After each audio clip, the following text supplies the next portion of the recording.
This is Hidden Killers Week in Review. A look back at the most prolific stories of the week.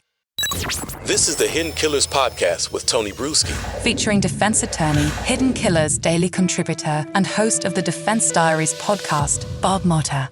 Chad Daybell, he is facing his weeks of reckoning as his trial continues on. Joining me to discuss where it is at and where it's going, Bob Motta, defense attorney, host of the podcast Defense Diaries. I know you have been doing a lot of live streaming of this trial on your Twitter account. Be sure to check that out and YouTube as well. What's your take this far? We've heard the term sex, power, and money again, kind of similar to what we heard with Lori. But we're also hearing, a narrative here that does point to the other partner, that does point at Lori and throws her under the bus. What's been your takeaways so far? Yeah, exactly that. We're only in 2 days, or the second day of the trial itself. First day was slow. They have Detective Hermosillo on. A lot of his testimony has been in order to get a lot of the evidence in, which obviously they have to lay foundation, which can be timely, time consuming. So it started off with a kind of a dud in terms of it's not real exciting right now, just because of the mechanics of getting the evidence in. However, the openings were interesting, as you stated. We kind of saw where the state was going with it. It's going to be somewhat of the same case as Lori's, but different in the sense that they have different evidence against Chad than they did against Lori. Lori's was really focused on the conspiracy aspect of it, wherein they had to show that, she had a hand and that she was in agreement with, everything that was going on. Whereas with Chad, he's been charged with the actual, homicides along with the conspiracy as well. So the state is saying that, look, he's got an actual hand in the murders themselves, like physically doing it. So as far as the defense goes, it was interesting because that was what I wanted to hear. The question going in, are they going to throw Lori under the bus? Are they going to throw Alex Cox under the bus? And the way it appears, they're throwing both of them under the bus. Yeah. I think the way that it's going to go from the defense side of it is that they're going to basically say that Lori manipulated Chad, that, he was completely and totally under her spell.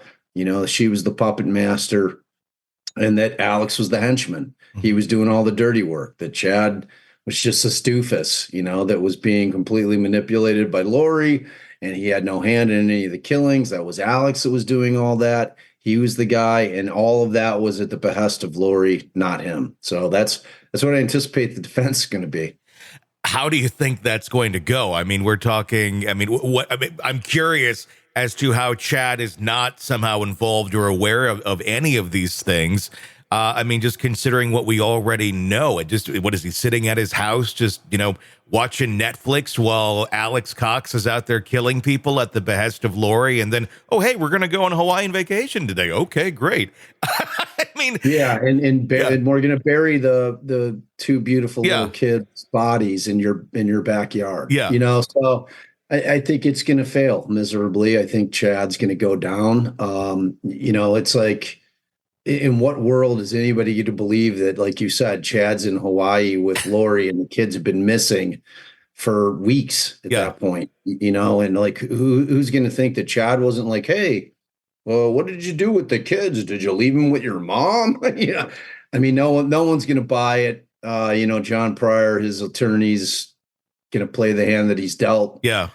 And, try to put it forth the best that he can. But ultimately, I anticipate that Chad will be fighting against having the death penalty handed down to him. That's what I anticipate. Is that what John's going for more than anything here right now? Does he think he has a chance of convincing a jury that Chad Daybell really was this idiot?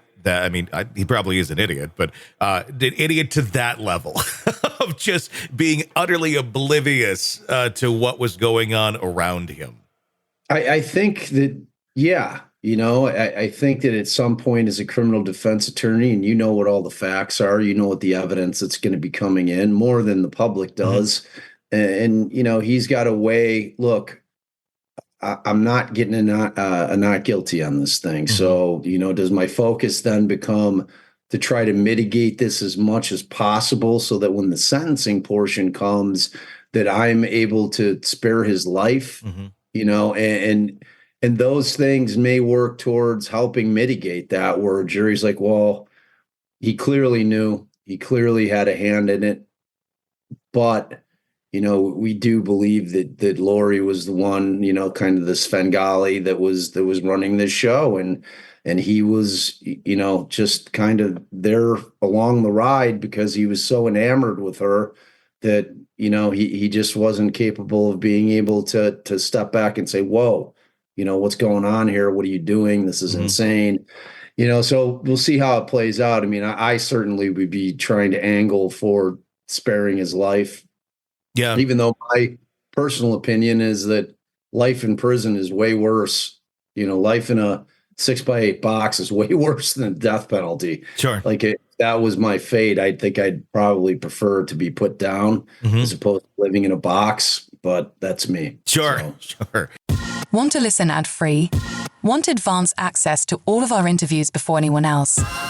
Become a True Crime Today Premium Plus subscriber on Apple Podcasts. You get every episode commercial-free. So you can binge on true crime Until you can binge no more. Search True Crime Today Premium Plus on Apple Podcasts now, or go to our podcast page and sign up now. More of the Hidden Killers podcast next.